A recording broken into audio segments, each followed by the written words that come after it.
Amén. Pueden sentarse, amados, los que todavía están de pie. Buenos días.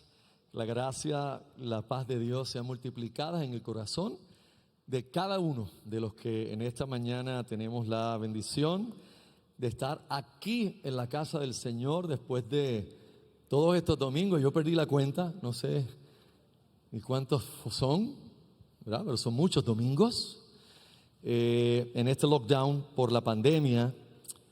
Y quiero, antes que nada, hacer acciones de gracias a Dios por su misericordia, por permitirnos estar aquí esta mañana. Hay otros lugares en Estados Unidos que todavía no se les ha dado oportunidad de estar luchando para que se les dé. Inclusive en California hay un caso, la corte falló en contra de la iglesia cristiana y dijo que no, que ni siquiera al aire libre les permitía este domingo reunirse. Y pues debemos orar por todas estas cosas, pues aunque ciertamente hay una pandemia y ciertamente las restricciones son necesarias, no podemos negar que los enemigos del evangelio encuentran algunas puertas y avenidas en medio de estas situaciones para posteriormente tratar de atacar la iglesia. Vivimos en un mundo mayormente secularista. Esta es una cultura postmoderna y postcristiana. Ya la iglesia, en cuanto a sentido social, no tiene el standing que tuvo hace 40, 50 años atrás. Seguimos siendo el pueblo de Dios y Dios hará su plan y culminará su plan, pero lo hará en medio de la hostilidad que estamos viendo y que estamos percibiendo. Pero gloria a Dios que nosotros estamos aquí esta mañana. Yo no sé si usted al cantar es diferente. Yo doy gracias a Dios por el medio de gracia que es la tecnología y Facebook Live. Y a nuestros hermanos les saludamos a todos los que no pueden estar acá y están viéndolo. Es un medio de gracia y qué bendición que usted está ahí y puede recibirlo, pero usted mismo sabe que no es igual. ¿Recuerdan? Como el anuncio de las galletitas Ritz, no, tiene los mismos hoyitos y todo, pero no sabe igual. No es lo mismo juntarnos, oír las voces, ver a los hermanos, alabar al Señor en medio de la congregación. Es la orden bíblica y eso nada lo puede sustituir. Nunca nada lo va a sustituir. Cuando se acabe todo, estaremos por la eternidad con Él adorándolo juntos. Así que esta mañana queremos orar y queremos confesar ante el Señor nuestros pecados, traerlos delante de Él, suplicar a Él por su misericordia, por su amor. Vamos a ver si este iPad le da con funcionar. Ok. Amén. Luego de esta oración de confesión tenemos una lista de hermanos que están enfermos que queremos mencionar y que en la oración pastoral que todos juntos hacemos debemos llevarles. Y si usted tiene a alguien más, pues sencillamente téngalo en el corazón mientras oramos suplicando a Dios. Yo tengo a alguien que quizá no está aquí todavía, nuestra hermana Becky Parrilla. Queremos seguir orando por ella. Becky, miembro de la iglesia de nuestro amado hermano Joselo, Pastor Joselo allá en Maryland, en Gracia Soberana. Becky es una de las cantantes de 33DC, Por una Vida. Y Becky ha sido sometida por segunda vez a una operación del cerebro por causa de cáncer. Y en esta ocasión ha estado en intensivo varios días. El edema no ha estado cediendo como se espera y queremos continuar orando, suplicando a Dios por su vida y por todos los que están aquí. Pero antes oremos a Dios presentando y confesando nuestros pecados. Padre, aquí estamos delante de tu santa presencia, en tu casa, Señor, en esta mañana, dándote acciones de gracias primeramente porque nos has permitido regresar, aunque sea con estas restricciones, más allá de la incomodidad de las mascarillas, más allá de la incómodo de tener que mantenernos lejos los unos de los otros. Hemos venido a adorarte a ti, Señor. Hemos venido a exaltarte. Hemos venido a cumplir el propósito que tu palabra nos muestra para lo que es la reunión de los santos primariamente, que es exaltar a Cristo, darte gloria a ti, centrarnos en ti, enfocarnos en ti y en el glorioso evangelio que nos has dado. Así que te damos gracias porque podemos estar aquí en esta mañana después de todos esos domingos en el lockdown. Gracias por tu misericordia, gracias por tu amor, gracias por tu favor inmerecido en nuestras vidas.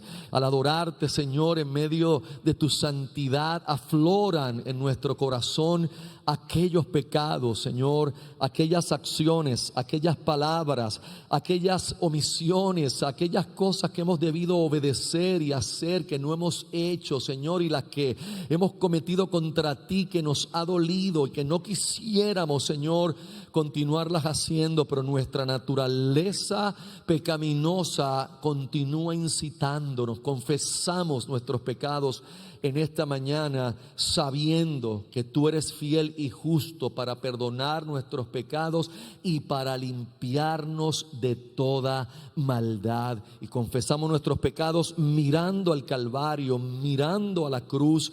Tu palabra dice: mirad a mí y sed salvos todos los términos de la tierra. Y nosotros miramos a Jesús crucificado y resucitado al tercer día, ascendido en gloria, sentado a la diestra, intercediendo por todos nosotros, nuestro sumo sacerdote, con quien podemos venir a tu presencia, Señor. En Él y con Él es que hacemos esta oración en esta mañana. Padre, y ahora suplicamos por la congregación, suplicamos por Torre Fuerte, iglesia de la ciudad, los que aquí estamos, los que están conectados a la transmisión en vivo. En esta hora suplicamos por todos, Señor, por cada hombre, cada mujer, cada familia, cada niño, cada joven que forma parte de esta iglesia. Pedimos que derrames tu gracia abundantemente, que multipliques tu gracia, tu paz, tu consolación sobre cada uno, Señor, en la congregación. Pedimos por la mamá de la hermana Gloria Flores, en el fallecimiento. Oramos por la familia de esta persona, Señor. Por favor, consuela a esta familia, consuélales, Padre Celestial. Derrama tu gracia sobre Gloria, sus familiares en este día. Oramos por José Campos, Lourdes Cádiz, Lilian Veguilla, Elisa Abruña, su cirugía para el 8 de junio, Víctor Abruña, Carlos Soto, William Camacho, Edwin Santiago, Lucy Guerrero, que continúa hospitalizada, Carlos Enríquez, nuestro hermano Chejuan, Ángel Coto, Wanda Díaz, Luis, hermano de Cristina Coto, y por nuestro hermano Hugo Cruz. Y suplicamos en esta hora, Señor, que derrames tu gracia sobre estas personas, sobre cualquier otro que ahora mismo en el corazón esté presentando tu pueblo, pidiéndote, Señor, que toques estos cuerpos, Padre Celestial, con tu poder sanador, suplicándote, Señor de gloria, que restaures el cuerpo de estos hermanos, Señor, sea a través de un milagro y de una intervención sobrenatural, o sea a través de la ciencia, de los tratamientos, de las medicaciones. Pero te suplicamos, Señor, tu intervención. Pedimos, rogamos tu toque maravilloso y tu toque glorioso en sus vidas, Señor. Y te pedimos finalmente que hagas conforme a tu voluntad en cada uno de ellos y en cada una de estas peticiones. Glorifícate, Señor, en el nombre de Jesús. Amén y amén. Bueno, amados, vamos a entrar inmediatamente al sermón que corresponde esta mañana. En estas reuniones queremos acortarlas, queremos tratar de tener hora y 20 minutos de reunión en lo más que podamos. Estamos viendo cuando los hermanos continúen agregándose a las reuniones, pues si continuamos con esta capacidad o tuviéramos que irnos a 2 reuniones, eso lo veremos en el camino. Por ahora, pues sabíamos que íbamos a tener menos gente, es obvio, la gente que está con condiciones, que ya tienen condiciones y se están cuidando, y otros de mayor edad que también se están cuidando, y otros que sencillamente están esperando a ver cómo se desarrolla todo esto, y amén, eso está bien, y gloria a Dios que esté ahí conectado con nosotros.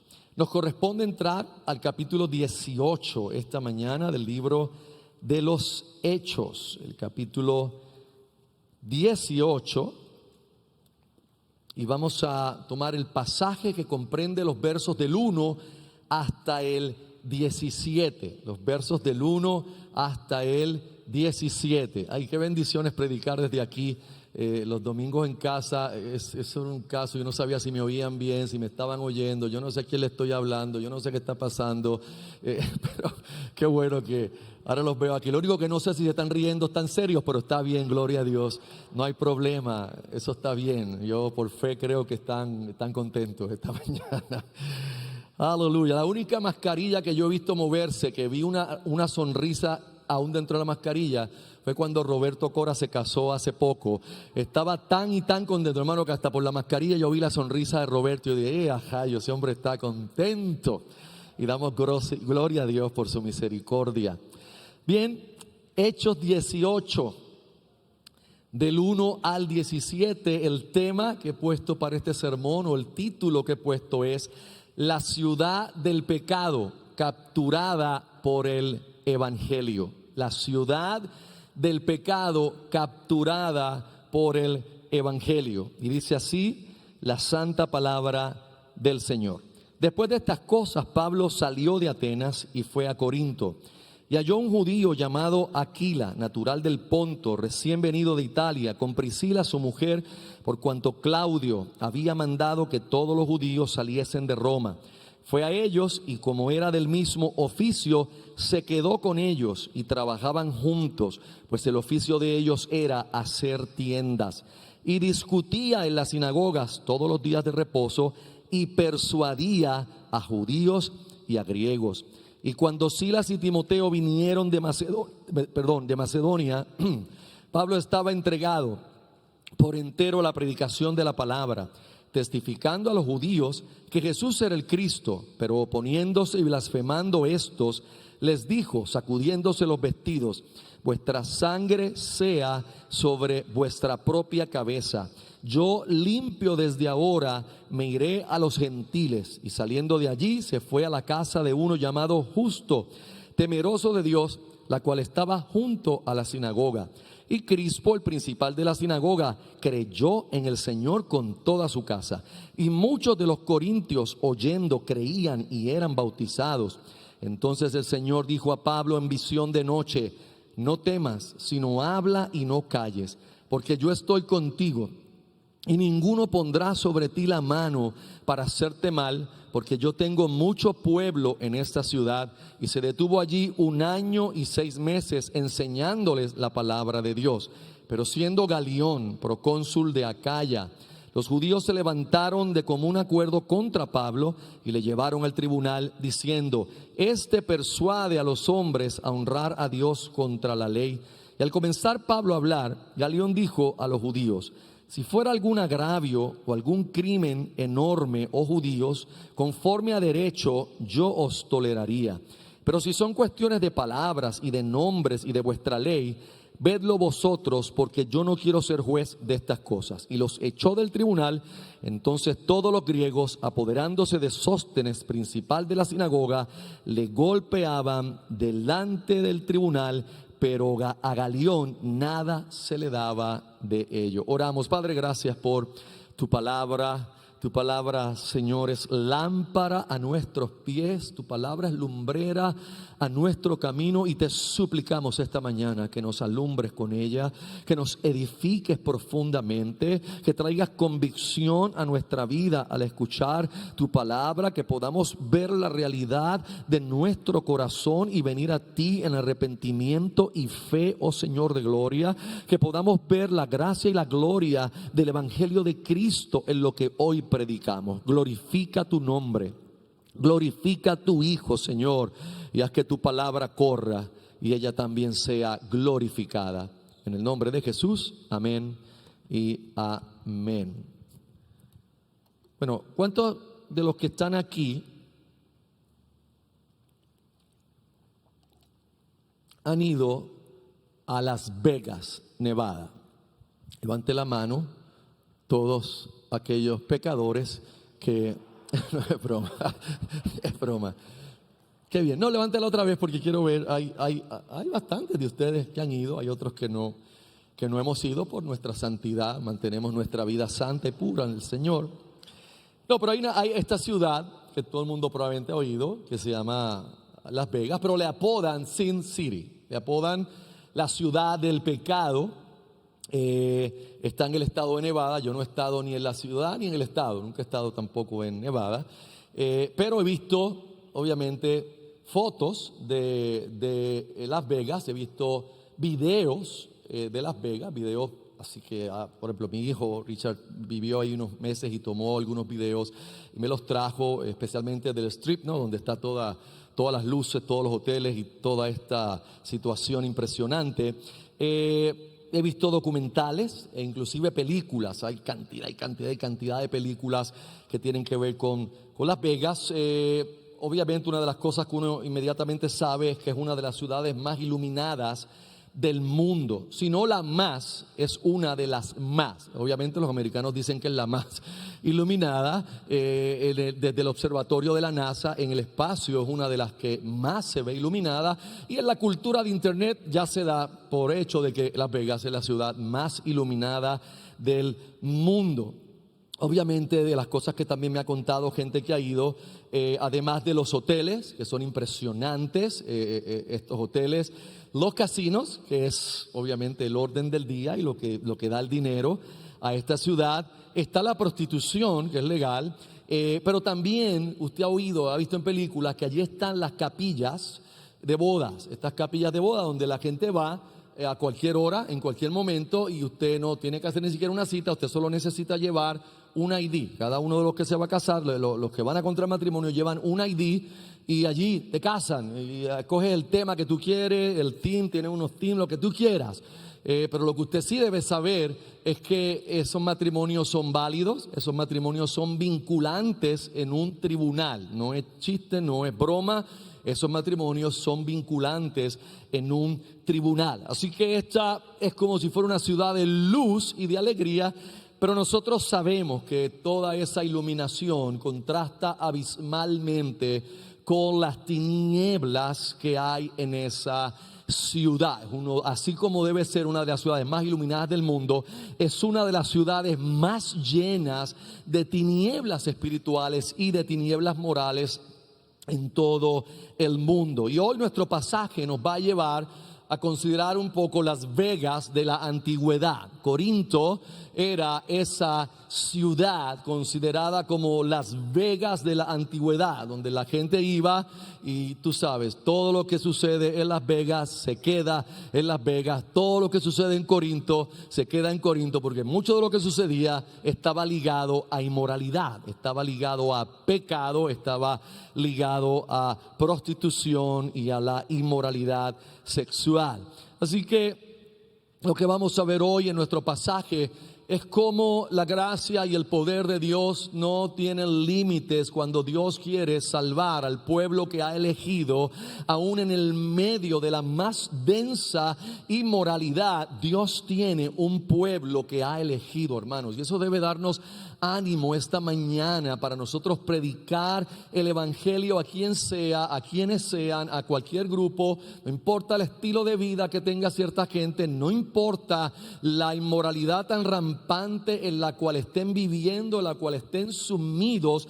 Créame que Dios tiene, y si no me cree a mí, créale a la Biblia, que Dios tiene pueblo elegido en todas esas partes y en todas esas personas que practican tales estilos de vida. Y nosotros debemos tener la libertad de predicar el evangelio sin temor, sabiendo que la forma en que Dios salva a sus elegidos es a través de la predicación del evangelio, y que hay quienes no recibirán, hay quienes se burlarán, pero los que Dios ha llamado, ellos responderán. Y pasará como aquí en Corinto, que se levantó una iglesia muy poderosa, que dio problemas luego, definitivamente, que Pablo tuvo que trabajar fuerte con ella a través de las cartas, pero una iglesia poderosa se levantó en Corinto.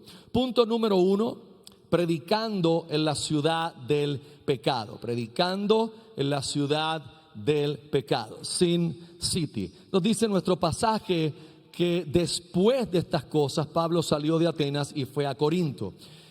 Nos obliga obviamente a mirar el contexto, porque después de estas cosas nos obliga a preguntarnos qué cosas. Y las cosas que pasaron fueron las que discutimos el sermón pasado. Pablo llegó a la ciudad de Atenas y se nos dice en el capítulo anterior que estando allí en Atenas estaba esperando a que Silas y Timoteo llegaran, pero mientras esperaba, su espíritu se enardeció en él, hubo esta conmoción emocional por causa de la idolatría, y Pablo comenzó a predicar en la sinagoga, a disuadir a los judíos, pero también comenzó a predicar en el agora, en la plaza pública, hasta que los filósofos se lo llevaron al Areópago para hablar. Y lo que vimos fue que en el Areópago no hubo un aparente gran efecto, sino que Pablo recibió burlas de un sector de los filósofos y de los otros recibió apatía. Unos se burlaban y otros decían,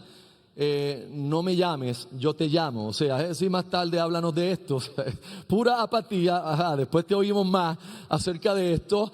Y solo algunos creyeron, y se menciona entonces a un caballero y a una dama que creyeron. Pero hay algo interesante en la entrelínea de esto, porque se nos dice que Pablo estaba esperando a Timoteo y a Silas. ¿Y qué es lo que Pablo hace? Pablo se fue. O sea, ¿qué pasó aquí que Pablo se fue? Nos tenemos que hacer preguntas como, ¿esto fue dirección del Espíritu Santo? ¿Fue que el Espíritu Santo dirigió a Pablo a que se fuera? ¿O fue el sentido pragmático de, bueno, pues aquí no hay fruto, déjame ir más adelante, vamos a la próxima ciudad y a lo mejor allí hay mejor fruto? O el apóstol Pablo se afectó por la situación que aconteció en Atenas. Recordemos las cosas que ha venido pasando Pablo, y por favor hoy yo quiero que usted trate, y digo trate, porque cuando yo pienso en el apóstol Pablo, yo pienso en valentía, yo pienso en denuedo, yo pienso en celo, yo pienso en pasión, yo pienso en un tipo que le predica al diablo si se le encontraba en el camino, yo pienso en alguien que lo apedrearon y se levantó y siguió a predicar a la próxima ciudad. Eso es lo que yo pienso y tengo de él. Pero corremos el peligro de idealizarlo. Corremos el peligro de pensar que Pablo era perfecto, que nunca tenía miedo, que nunca estaba amedrentado, que nunca tenía ningún tipo de incertidumbre respecto a debo continuar predicando aquí o debo salir, ¿qué voy a hacer? Recuerde la historia de donde venimos. Estos hombres fueron brutalmente golpeados en Filipos, encarcelados. O sea, inclusive todavía el cuerpo de ellos y de Pablo está sanando de estas profundas heridas, hermanos. Esto no fue 2 o 3 golpes, esto fue una golpiza, metidos en el calabozo más adentro. Luego a la otra ciudad, Tesalónica, problemas, tumultos. Sale a Berea, problemas, tumultos. Llega a Atenas, aparentemente hay tranquilidad, lo están oyendo, puede predicar el evangelio, no se ha levantado un tumulto. Pero ahora hay apatía, hay burla acerca de la resurrección, acerca del evangelio. Y Pablo, sin Lucas decirnos por qué y qué, se fue. Punto. Siguió caminando 50 millas solo, piénselo. Y nos dice el capítulo anterior que él estaba en Atenas estaba esperándolos a ellos. Y aquí no hay celular como que miren muchachos, sigan para Corinto que yo me voy de aquí. No, él se fue. Por el contexto de lo que vamos a ver hoy, podríamos deducir que el apóstol estaba teniendo alguna situación en sus emociones que le había afectado, por lo que vamos a ver en el contexto y por lo que él describió a los corintios cuando le escribe la primera carta y le describe su situación emocional cuando él estuvo entre ellos por primera vez. Entonces es importante que entendamos que después de estas cosas, eso es lo que se refiere, hermanos. Y él fue a la ciudad de Corinto. Ahora sale del asiento de la sabiduría, Atenas, y se va al asiento de la inmoralidad, se va a Las Vegas de la antigüedad, se va a Sin City de la antigüedad. Hay un expositor que se llama Herschel Ford y él escribió esto, un poquito de Corinto. Te puede buscar más, hay tanta información acerca de todas las prácticas que había en Corinto, pero para que tenga en mente lo inmoral que era esta ciudad. Corinto era un maravilloso centro comercial y también era el centro deportivo del mundo antiguo. No se olvide de eso, era el centro deportivo del mundo antiguo. Cientos de personas participaban en las carreras, en los lanzamientos de discos y muchos otros juegos. También eran disfrutados por miles de personas que venían a observar y a ver. De hecho, Corinto tenía unos juegos que eran segundos en importancia después de las Olimpiadas. Después de las Olimpiadas en Grecia, estos juegos de Corinto eran los segundos en importancia. Por supuesto, todas las formas de juego florecieron allí. Ahora, allí estaba el templo y la diosa madre de esta ciudad era Afrodita o Venus. Entonces, esta es la diosa del amor y todas las formas de juego estaban dedicadas a ella realmente. Ahora, en nombre de esta diosa se dedicaron los más viles ritos religiosos. Sodoma y Gomorra en su peor momento no fueron peores que Corinto, dice este expositor. Los marineros procedentes del oeste trajeron a Corinto las más viles costumbres romanas y los viajeros del este trajeron las más viles costumbres orientales. Así que imagínense, ese era el choque que tenía esta ciudad que estaba en un istmo donde lograba conseguir personas que venían del este y del oriente. O sea, es realmente un choque cultural. Tanto era la corrupción que el nombre Corinto se convirtió en un verbo, o sea, lo convirtieron en un verbo.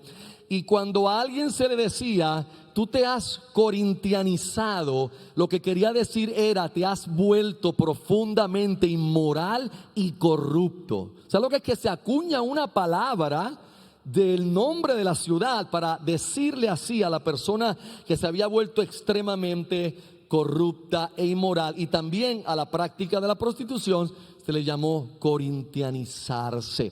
Había 1000 prostitutas en el culto de Afrodita, que cuando caía el sol, estas mujeres salían a toda la ciudad estaba llena de hombres, llena de marinos que venían de otros lugares, llena de gente que venía a los juegos, y habían prostitutas, mujeres, habían hombres también, y salían a la ciudad en el nombre de ritos religiosos a buscar corromper moralmente a las personas que encontraban en su camino. Así que esta es la ciudad que Pablo llega, y cuando Pablo llega solo, llega con las situaciones que pasó en Atenas y para colmo, pelado, hermano, pelado, no hay chavo, no, nadie está ayudando, nadie le ha hecho llegar nada, todavía Silas y Timoteo no han venido. ¿Y qué Pablo hace?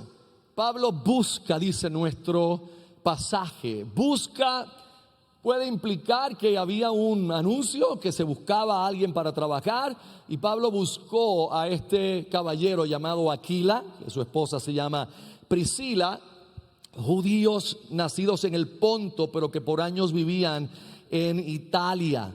Pero ese año, entre las varias veces que los emperadores romanos votaron y expulsaron a los judíos de Roma, ese fue un año en el que pasó. Claudio el emperador sacó a los judíos, se dice por los sediciosos que eran. Otros dicen que era porque los judíos eran tremendos comerciantes y no querían que se quedaran con el comercio de las ciudades y los votaban. Pero como quiera, el antisemitismo era rampante en este tiempo.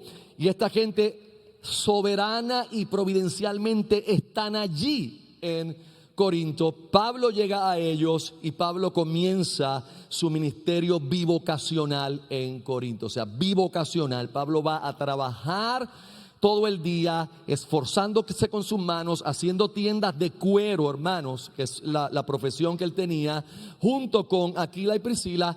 Y luego entonces en las sinagogas todos los sábados Pablo estaba predicando y persuadiendo a los judíos. Ese es el ministerio que él comenzó a tener, bivocacional, para mantenerse, para poder comer, para sustentarse. Pablo se esforzaba trabajando con sus manos y luego salía a continuar predicando el evangelio. Y esto, hermano, nos demuestra cuánto nosotros debemos esforzarnos por el evangelio.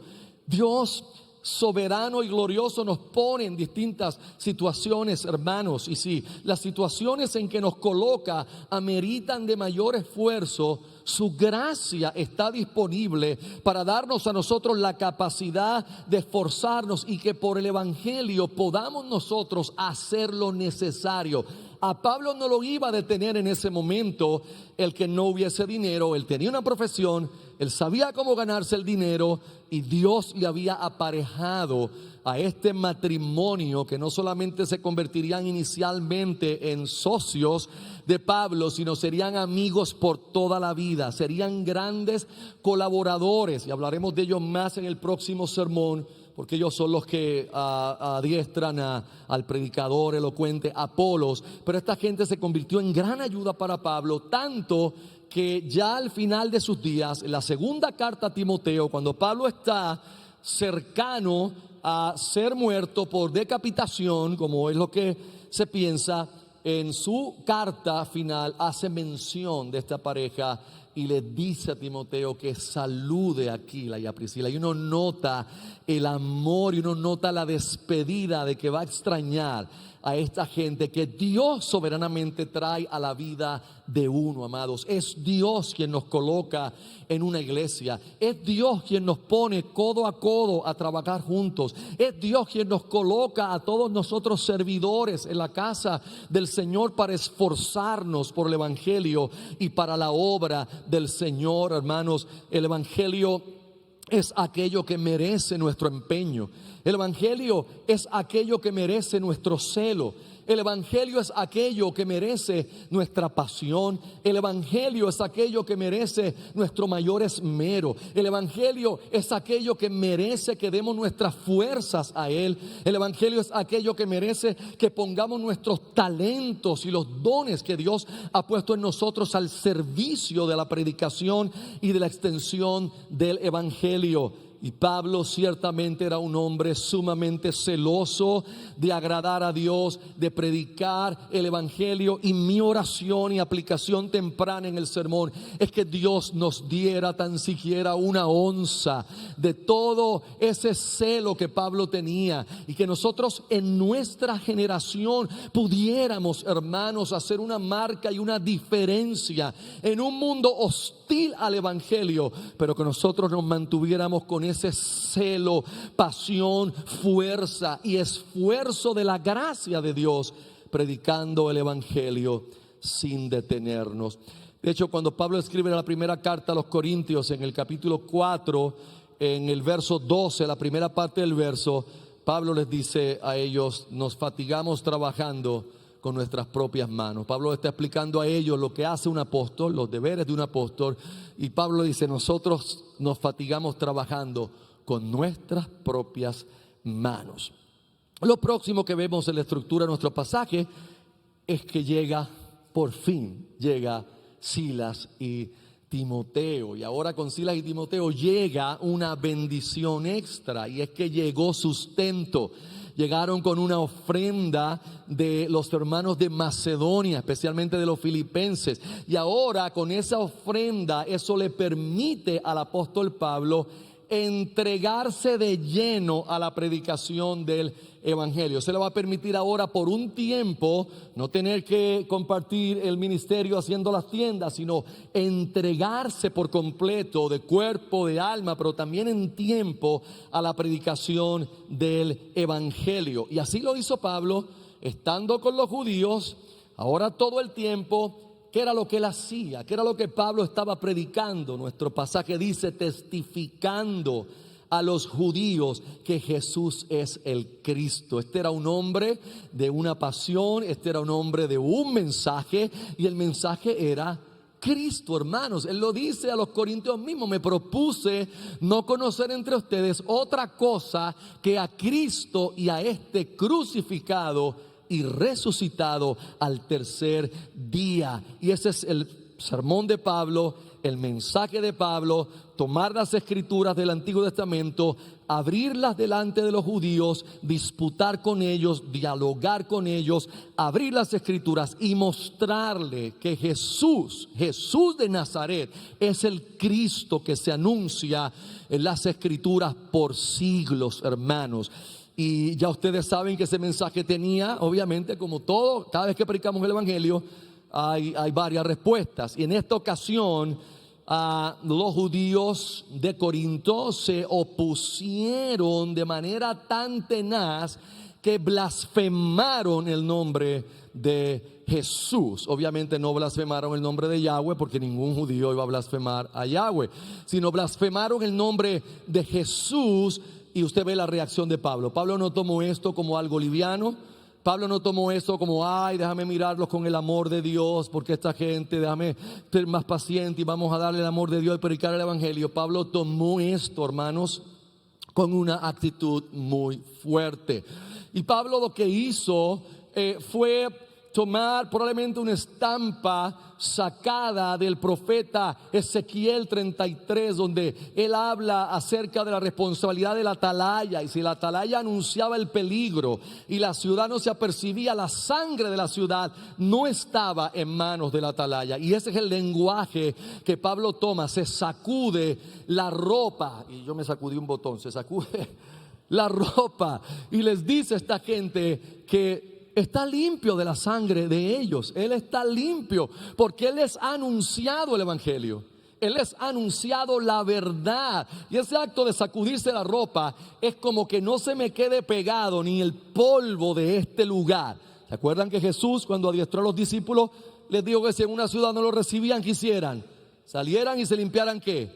Los zapatos. ¿Qué es eso? Lo mismo, es un acto para demostrarles: mira, ni siquiera quiero que el polvo de esta ciudad que rechaza la gracia de Dios y que rechaza el evangelio se quede en nuestros zapatos. Y Pablo hizo lo mismo y les anunció a ellos: vuestra sangre sea sobre vuestra propia cabeza. Yo limpio, o sea, limpio de la sangre de ustedes, hablando, desde ahora me iré a los gentiles, hermanos. Y si usted mira, y vamos a ver, obviamente, si Dios permite, los pasajes poco a poco del libro de los Hechos, va a ver que ese es el patrón que Pablo va a seguir. Si hay rechazo de parte de los judíos, Pablo sigue inmediatamente hacia los gentiles. Ahora, en esta ocasión, Pablo hizo algo interesante. Él se sacudió la ropa, se sacudió todo, pero se metió en la casa de al lado.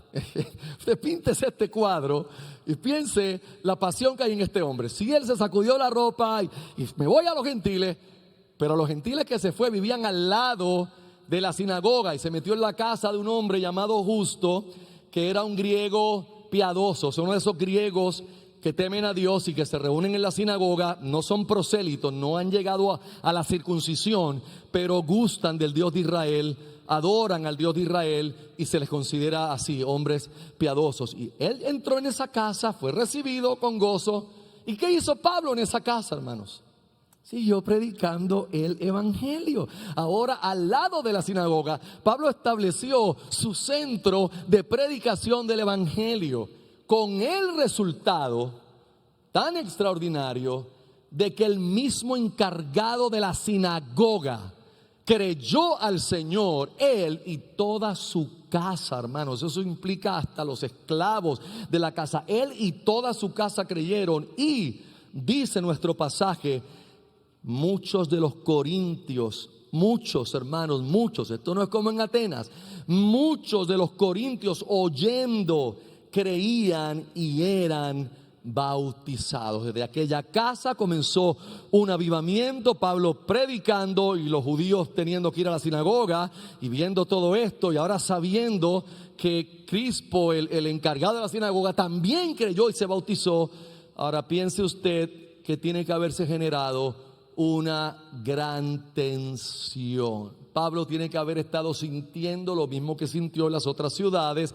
Cada vez que los judíos comenzaban a levantarse y a ponerse molestos, esto terminaba en una bomba que explotaba. Así que esto estaba a punto de explotar, hermanos, a punto de explotar.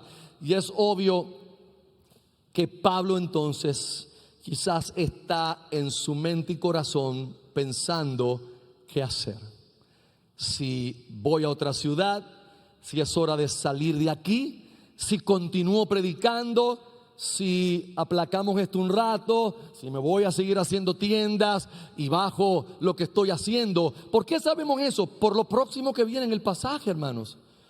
Porque Jesús se le aparece a Pablo en una visión. Y es bien raro que Jesús le diga a alguien, no temas, si la persona no tiene miedo. Es bien raro y bien extraño que el Señor venga, y este es nuestro segundo punto que le titulé, Jesús le predica al predicador. Y ahora Jesús viene a predicarle a su predicador. Jesús viene a animar al predicador, a exhortarle, a consolarle, a darle fuerzas al predicador. Y si viene a darle fuerzas es porque el predicador estaba débil. Y si viene a animarle es porque el predicador estaba desanimado. Y si viene a anunciarle que no tema es porque el predicador estaba temiendo, hermanos. Y quizás esto comenzó desde Atenas y no ha dejado al apóstol todavía, a pesar de todo lo que ha estado haciendo. Entonces el Señor dijo a Pablo, ese es el verso 9, en visión de noche, no temas. Qué gloriosas dos palabras, hermanos. Y de la boca del Señor usted se imagina, no temas. Lo grande es que nosotros tenemos esa misma oportunidad.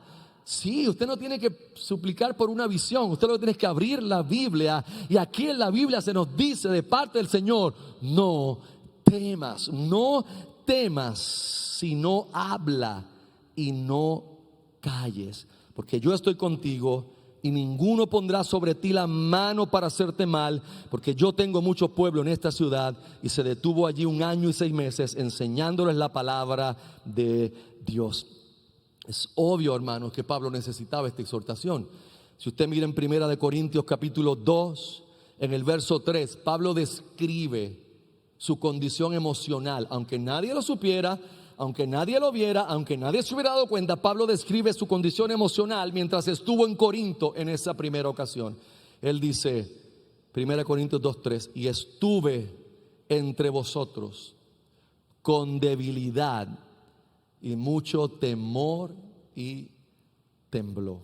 Estuve entre vosotros con debilidad. Pablo debilidad, sí, Pablo débil, temeroso y temblando en Corinto, a punto tal que el Señor Jesús se le aparece en visión de noche. Y en ese mensaje tan corto que el Señor le da hay 3 cosas, hermanos, 3 cosas, y ya estamos para ir culminando. Número 1, el Señor le confirma su presencia. Le reitera la misma promesa de Mateo 28:20. Aquí yo estaré con vosotros todos los días hasta el fin del mundo. No temas, Pablo, no temas. Habla, no temas, porque estoy contigo. Es la promesa de su presencia, es la promesa que pidió Moisés. Si tu presencia no va conmigo, no saques este pueblo, por favor. Así que le confirma su presencia. Segundo, el Señor le confirma su protección. No solamente le confirma su presencia, sino que le da una promesa que obviamente no es una promesa general, era una promesa circunstancial, era una promesa para allí, para Corinto, y la situación única en que estaba Pablo, y es que aquí, Pablo, nadie te va a hacer daño, nadie va a poner la mano encima.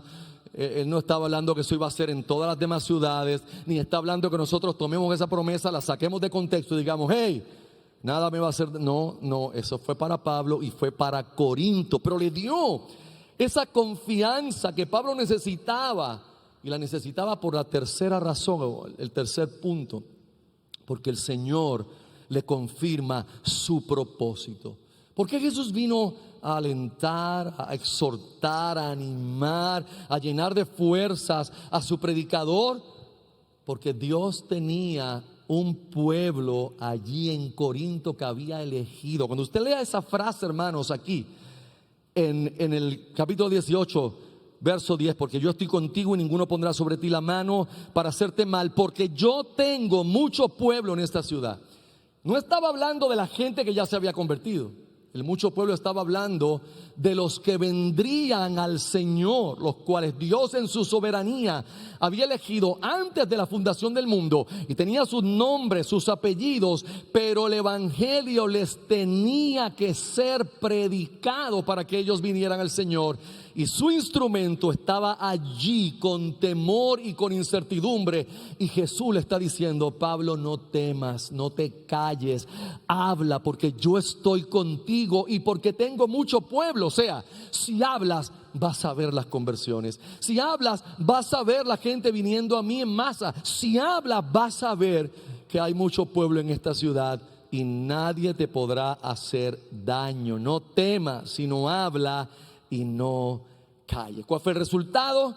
Bueno, que Pablo tomó tanto valor y tanta fuerza que se detuvo allí, dice el verso 11, 1 año y 6 meses enseñándoles la palabra de Dios. Ahora Pablo tomó todos los convertidos y los que siguieron convirtiéndose e hizo un discipulado extenso, hermanos. Comenzó a enseñar por 1 año y 6 meses, 18 meses, enseñando la palabra, enseñando la escritura, haciendo crecer una iglesia que necesitaría ser fortalecida porque se levantaba en el asiento de la inmoralidad, se levantaba en la ciudad del pecado, en Sin City de la antigüedad.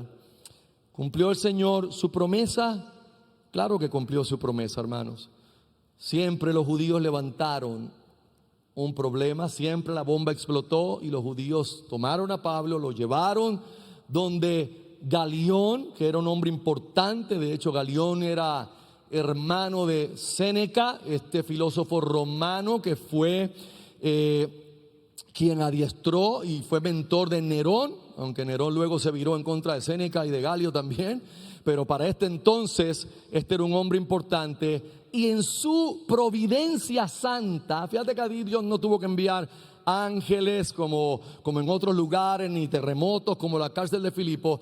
Aquí en su providencia usa a un gobernante para no hallar causa contra Pablo. Simplemente los judíos vinieron: este está hablando cosas contra la ley, quiere que se adore a Dios contra la ley.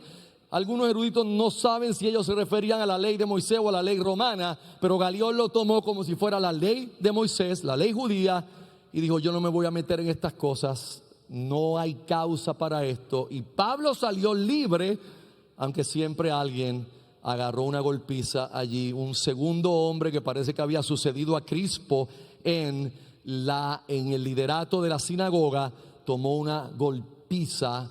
Y no se sabe tampoco, Lucas no expresa por qué fue la golpiza. Pudo haber sido porque se había convertido también, o pudo haber sido por la frustración tan grande que tenían estos judíos y lo asociaban con no haber hecho nada. Lo importante es que Pablo no recibió ningún daño, mis amados, y continuó por muchos días más entre los corintios predicando, enseñando y discipulando, hasta que llegó el momento de moverse a la próxima ciudad.